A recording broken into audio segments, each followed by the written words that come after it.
அனைவருக்கும் வணக்கம். சுபமாரிமுத்து திருப்பூர்லேருந்து இந்த பதிவு உங்களுக்காக. இன்றைக்கு மூல நட்சத்திரக்காருடைய சூட்சமத்தை இன்றைக்கி நான் சொல்ல போகிறேன்.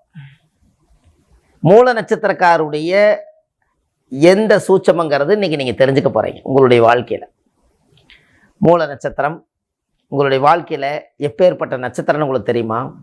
ஆதி மூலம். எவ்வளவு பெரிய மூலாதாரமாக இருந்தாலும் நீ மூலாதாரம் இல்லாமல் பேசாதேன்னு சொல்கிறாங்கல்ல, அப்பேற்பட்ட மூல நட்சத்திரம். இந்த மூல நட்சத்திரக்காரர் பெரும்பாலும் பார்த்தீங்கன்னா மனசுக்குள்ள ஆன்மீகத்தை வளர்த்திட்டு வெளியில் சும்மா போர்ட்ஸாக இருப்பாங்க. அவங்க கிட்ட இருக்கக்கூடிய தைரியம் யாருக்கிட்ட இருக்கு? ஆணாக இருக்கட்டும் பெண்ணாக இருக்கட்டும். மூல நட்சத்திரம்னா என்ன சாதாரணமா? மூல நட்சத்திரம் வந்து பெண் நாய். இந்த பெண் நாய் மூல நட்சத்திரத்து நேர் பார்த்தீங்கன்னா பெண் நாயின்னு வரும்.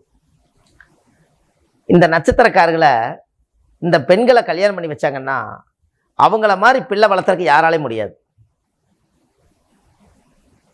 இந்த பெண் நாய் அப்படின்னா இந்த நாய் குட்டி போட்டுச்சுன்னா மூல நட்சத்திரத்துக்கு நாய் வரும், பெண் நாய்.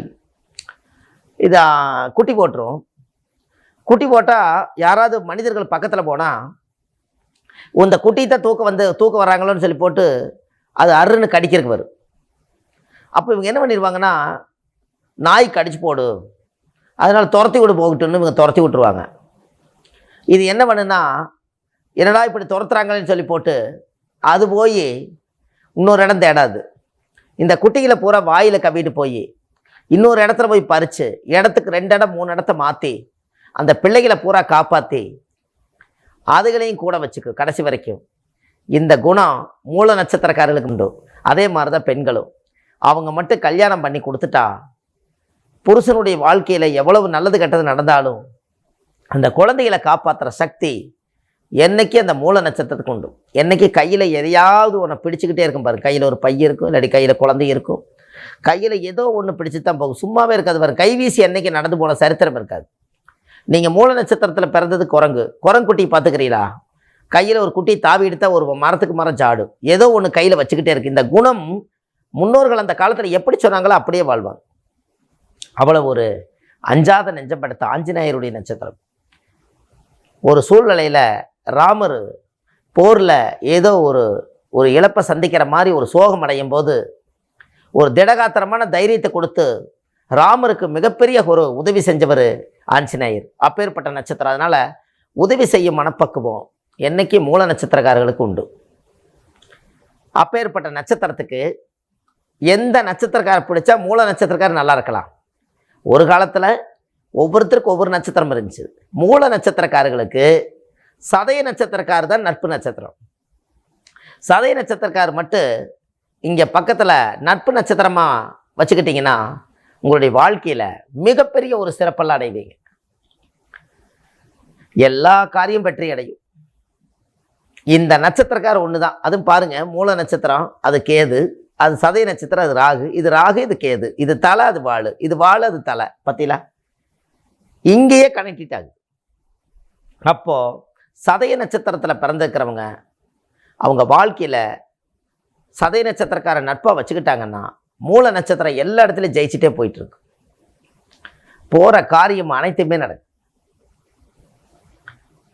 தெய்வத்தினுடைய அனுகிரகத்தை முழுசாக அனுபவிக்கக்கூடியது சதய நட்சத்திரத்தை.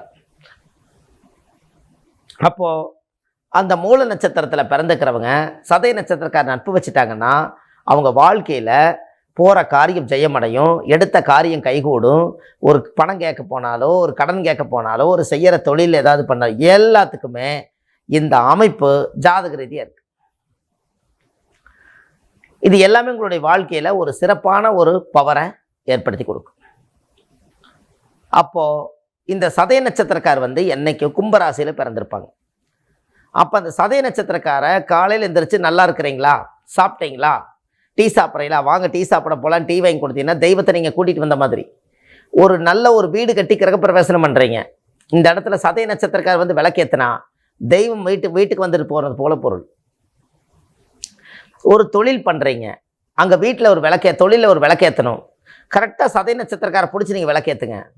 அங்கே தெய்வம் வந்து உட்காந்துருச்சுன்னா அந்த வீடு காலி பண்ண வேண்டியதில்லை. அது 100 வருஷம் நீங்கள் இருப்பீங்க. ஒரு குழந்தை கர்ப்பிணி பெண்ணு, அவங்க மூல நட்சத்திரம், சதய நட்சத்திரக்கார ஆசீர்வாதம் பண்ணாங்கன்னா அந்த குழந்தை சுகப்பிரசவம் ஆயிரும். இந்த காலத்தில் எப்படியெல்லாம் வச்சுருக்காங்க பாருங்கள். நட்சத்திர கோலாட்டத்தில் இப்படியெல்லாம் சொல்ல முடியுமா, இப்படியெல்லாம் இருக்குமா அப்படின்னெல்லாம் ஒரு கேள்வி பிறக்கும் அல்லவா. அதற்கு எல்லாமே இன்றைக்கி அது மூலாதாரமே, அது மூல நட்சத்திரத்துக்கு சதய நட்சத்திரமே. மூல நட்சத்திரத்தில் பிறந்துக்கிறவங்களுக்கு கேது திசையில் பிறந்திருப்பாங்க. சதய நட்சத்திரத்தில் பிறந்துக்கிறவங்க ராகு திசையில் பிறந்திருப்பாங்க. அப்போ ராகு திசையும் கேது திசையும் சேர்ந்தா அது எப்படி ஒரு அமைப்புன்னு பாரு. எல்லாமே அங்கே தான் இருக்குது. சில காரியங்கள் எல்லாம் சிறப்பாக நடக்கணும்னு சொன்னால் இப்படியெல்லாம் நீங்கள் ஜோசியத்தில் ஒரு சிறப்பான முறையில் நீங்கள் கொண்டு வரணும். அதற்காகத்தான் இந்த நேரத்தில் உங்களுக்கு இந்த விஷயத்தை நான் உங்களுக்கு சொல்கிறேன். கண்டிப்பாக உங்களுடைய வாழ்க்கையில் மிகப்பெரிய முன்னேற்றத்துக்கு நீங்கள் வந்துடுவீங்க. பயப்பட வேண்டியதில்லை. எடுத்த காரியம் ஜெயமடையும். எல்லா காரியமே உங்கள் வாழ்க்கையில் வெற்றியாக்கலாம்.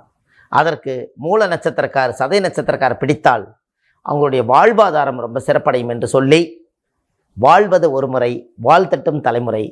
சுப மாரிமுத்து. நன்றி, வணக்கம்.